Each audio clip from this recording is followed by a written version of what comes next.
Trainee lady doctor की हत्या और रेप की सच्ची कहानी। नमस्कार दोस्तों, सानिया वॉइस स्टोरी चैनल में आप सभी का स्वागत है। मैं पूजा आप लोगों को एक ऐसे लेडी डॉक्टर की सच्ची कहानी सुनाने जा रही हूँ जो कोलकाता के आरजी मेडिकल कॉलेज में हुआ है। तो चलिए दोस्तों शुरू करते हैं। भारतीय कोलकाता शहर में 9 अगस्त 2024 की सुबह एक ऐसी खबर सामने आई है जो पूरे देश को हिलाकर रख देती है। यह खबर थी एक 31 साल की लेडी डॉक्टर की जो कोलकाता के आरजी मेडिकल कॉलेज में अपनी ट्रेनिंग कर रही थी। हॉस्पिटल जैसे सुरक्षित माने जाने वाले जगह पर इस लेडी डॉक्टर का मर्डर एंड रेप होना काफ़ी चौंकाने वाला बात है। इस घटना का खुलासा तब हुआ जब डॉक्टर के डेड बॉडी का पोस्टमार्टम किया गया। उस रिपोर्ट ने लोगों की रूह तक को हिला दिया, क्योंकि यह मामला सिर्फ एक मर्डर का नहीं था बल्कि उससे कहीं ज़्यादा खौफनाक केस था। पोस्टमार्टम रिपोर्ट में खुलासा हुआ कि उस डॉक्टर की हत्या गला घोट कर दी गई थी, इतनी ताकत से कि उनका थायराइड कोलेजिक तक टूट गया था। दोस्तों, इस हत्या के पहले डॉक्टर ने अपनी जान बचाने के लिए कोशिश की थी। इसका सबूत उनसे शरीर पे मिले कई निशानों से मिला। इससे डरावना सच तब सामने आया जब डॉक्टर के प्राइवेट पार्ट पर घाव के निशान पाए गए। इससे साफ हुआ कि यह सिर्फ मर्डर का मामला नहीं था बल्कि यह रेप के बाद किया गया एक खौफनाक हत्याकांड था। हॉस्पिटल के परिसर में इतनी बड़ी घटना हो जाती है और किसी को कानों कान खबर तक नहीं होती। क्या उस रात कुछ ऐसा हुआ था जिसे जानकर आप गुस्से में बौखला जाओगे? क्या वहाँ कोई और था जिसने इस क्रूर घटना को अंजाम दिया? और अगर था तो आखिर कौन था? इन्हीं सवालों के जवाब खोजते हुए हम आज के इस वीडियो में आपको बताएंगे कि आखिर क्या हुआ था उस रात इस मेडिकल कॉलेज के शांत माने जाने वाले परिसर में। जब आपको सच का सामना होगा तो यकीन मानिए आपके भी रोंगटे खड़े हो जाएंगे। पूजा एक जूनियर डॉक्टर जो कि कोलकाता के आरजे हॉस्पिटल में अपनी डॉक्टर की ट्रेनिंग ले रही थी। 8 अगस्त 2024 को और दिन की तरह पूजा अपनी नाइट शिफ्ट में होती है और वो अपनी जॉब कर रही होती है। तभी रात के 11 बजे उन्हें अपनी माँ का फ़ोन आता है, जैसे कि हर दिन आता था, क्योंकि पेरेंट्स को तो अपने बच्चे की चिंता हमेशा होती है। पूजा की माँ उनसे पूछती है कि क्या तुमने खाना खा लिया और तबीयत वगैरह तो ठीक है तुम्हारी? जिसका जवाब पूजा अपनी माँ को खुशी खुशी बोलती है कि उनकी तबीयत एकदम ठीक है और वो बस अभी कुछ पेशेंट को देखने जा रही है, जिसके बाद वो अपने दोस्तों के साथ बैठकर खाना खाएगी। अपनी माँ से बात करने के बाद पूजा पेशेंट को देखने राउंड पर निकल जाती है।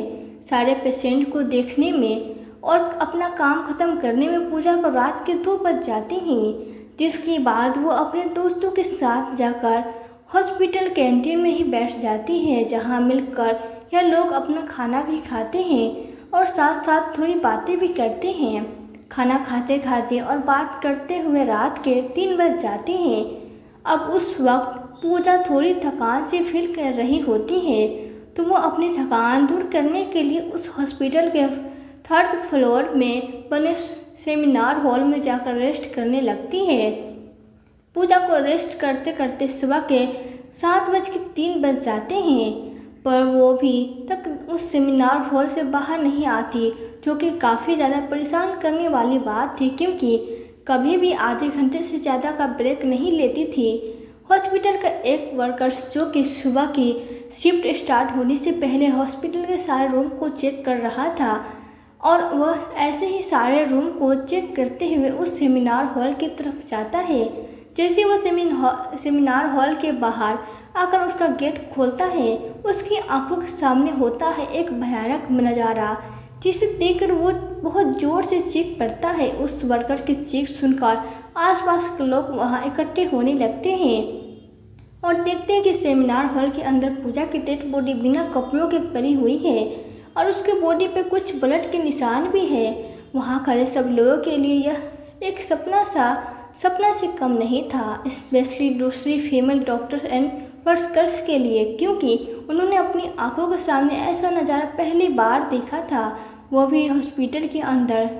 सब पूजा की बॉडी को लेकर हॉस्पिटल खड़े सारे लोग उन्हें एक व्हील चेयर पे लिटाता है और इमरजेंसी रूम में ले जाते हैं ताकि डॉक्टर्स उनके इलाज कर सके। काफ़ी देर तक डॉक्टर के इलाज करने के बाद ही पूजा कुछ घंटों के बाद अपना दम तोड़ देती हैं। हॉस्पिटल में कुछ लोग थे जो कि इस murder and case rape case को एक नॉर्मल केस जैसा दिखाने की कोशिश कर रहे थे, जस्ट बिकॉज कि वो इस हॉस्पिटल का नाम बचा सके। बट जब पोस्टमार्टम रिपोर्ट आती है तो सब दूध का दूध और पानी का पानी हो जाता है।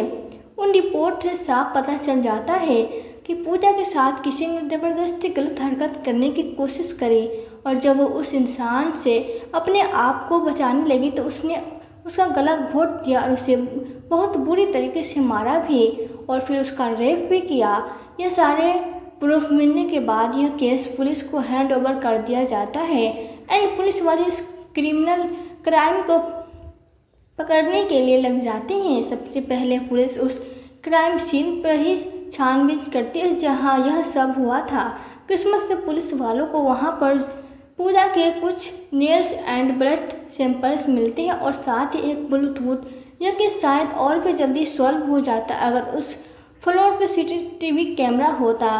तो बदकिस्मती से उस सेमिनार रूम के अंदर या उसके आसपास कोई सीसीटीवी कैमरा नहीं थे, लेकिन जिस रास्ते से उस फ्लोर पर एंटर किया जाता था वहाँ पे कुछ सीसीटीवी कैमरे थे। पुलिस वाले उन सीसीटीवी कैमरा में सुबह के 3 बजे से 8 बजे तक के बीच की रिकॉर्डिंग चेक करते हैं कि इतने टाइम के बीच कितने लोग उस फ्लोर पे आए और गए थे।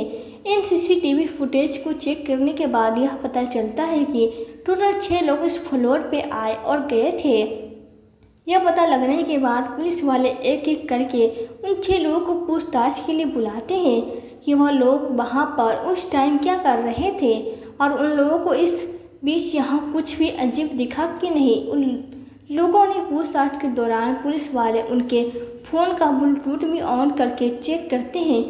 जो ब्लूटूथ उन्हें मिला था वो उनमें से किसी एक का था, क्योंकि आपको पता ही होगा कि एक बार अगर आप किसी ब्लूटूथ डिवाइस से अपना फ़ोन पेयर करते हो तो अगली बार वो इजीली कनेक्ट हो जाता है। और फाइनली पुलिस वालों की यह ट्रिक काम भी आती है, क्योंकि यह ब्लूटूथ उन 6 लोगों में से एक आदमी के फ़ोन से कनेक्ट हो जाता है जिसका नाम था संजय रॉय, जो कि एक सिविल काउंसलिंग ऑलेंस के अंदर काम करता था और उनकी हेल्प करता था छोटे मोटे कामों को मैसेज करने में। लाइफ अपने बहुत सारे भीड़ वाले एरिया में देखा होगा कि कुछ ब्लू कलर की यूनिफॉर्म पहनकर ऑफिसर्स खड़े रहते हैं जिसका काम होता है कि वो विदाउट एनी रीज़न कहीं पर भी ज़्यादा क्राउड इकट्ठा न हो। तो अब पुलिस वालों को अपना पहला कातिल मिल चुका था, जिसके बाद वो संजय रॉय से और गुस्से से पेश आने लगते हैं। बट संजय रॉय पुलिस वालों की किसी भी बात का जवाब नहीं दे रहा होता है क्योंकि वो काफ़ी ज़्यादा नशे की हालत में था। उस बीच पुलिस वाले संजय को फ़ोन भी चेक करते हैं जिसमें भर भर के पोर्नोग्राफिक कंटेंट मिलता है, जिससे उसका शक यकीन में बदल जाता है कि संजय ही पूजा के मर्डर का गैंग कैप्टन है। उसके बाद पुलिस वाले संजय रॉय को और ज़्यादा डराने लगते हैं एंड फाइनली वो डरकर अपना गुनाह कबूल भी कर लेता है कि उसने ही पूजा को मारा है और उसका रेप किया है। क्या पता लगता है कुछ पुलिस वाले और प्रूफ कलेक्ट करने संजय रॉय के घर जाते हैं जहाँ पर उन्हें एक जूता मिलता है जिसके ऊपर कुछ खून जैसे ही धब्बे थे। तो पुलिस वाले उसका सैंपल कलेक्ट करते हैं। थोड़ी और तलाशी करने पर पुलिस वालों को संजय के घर के बाहर कुछ कपड़े सूखते हुए दिखाते हैं और यह वही कपड़े थे जो उस दिन संजय ने पहने थे, क्योंकि यह सब सीसीटीवी कैमरा में कैप्चर हो गया था, जिससे जाहिर था कि संजय यह प्रूफ मिटाने की भी कोशिश कर रहा था। लेकिन सब संजय को पूछताछ के लिए पुलिस स्टेशन में लाया गया था। उस वक्त वो काफ़ी ज़्यादा नशे की हालत में था। तो क्या वो यह सब इसलिए कर रहा था ताकि उसे कम सज़ा मिले, जस्ट बिकॉज वो उस वक्त नशे में था। बाद में जब पुलिस वाले उस जूते पर लगे ब्लड सैंपल को चेक करवाते हैं तो वो भी पूजा के ब्लड से मैच हो जाता है। उन सारी रिपोर्ट्स एंड डिटेल्स को एक साथ क्लाइंट करके पुलिस वालों को पता चलता है कि उस रात संजय रॉय काफ़ी ज़्यादा नशे की हालत में था और वो रात के 11 बजे हॉस्पिटल में एंटर करता है।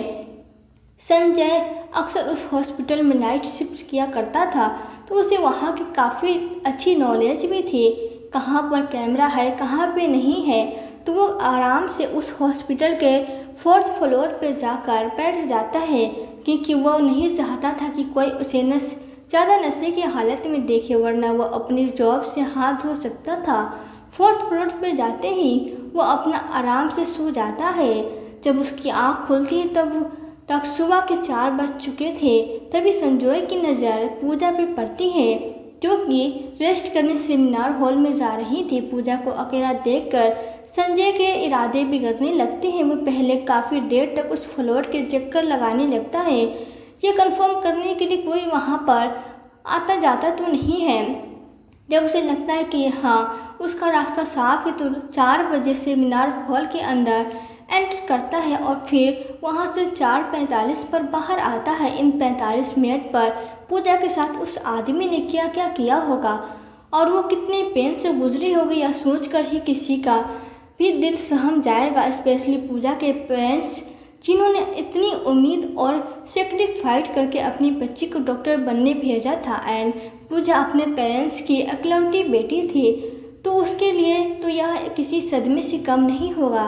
लोग बोलते हैं लड़कियां छोटे कपड़े पहनती हैं, इसलिए उसके साथ रेप होता है, लेकिन उस लेडी डॉक्टर के साथ जो हादसा हुआ था वो क्या था? वो तो अपनी ऑन ड्यूटी पे थी और अपने यूनिफॉर्म में थी, उसके साथ ये कैसे हो गया? क्योंकि हुआ। हम डॉक्टर्स को भगवान का दर्जा देते हैं, जब वही सेफ नहीं तो हम कहाँ रहेंगे? उस संजय जैसे दरिंदे इंसान को फांसी जैसी सज़ा मिल जाए तो वो बहुत नहीं होगी। मैं राय दूँ तो दोस्तों, इस इंसान को क्या सज़ा मिलनी चाहिए? उस दरिंदे को पिंजरे में जो शेर रहते उसके हवाले कर दे।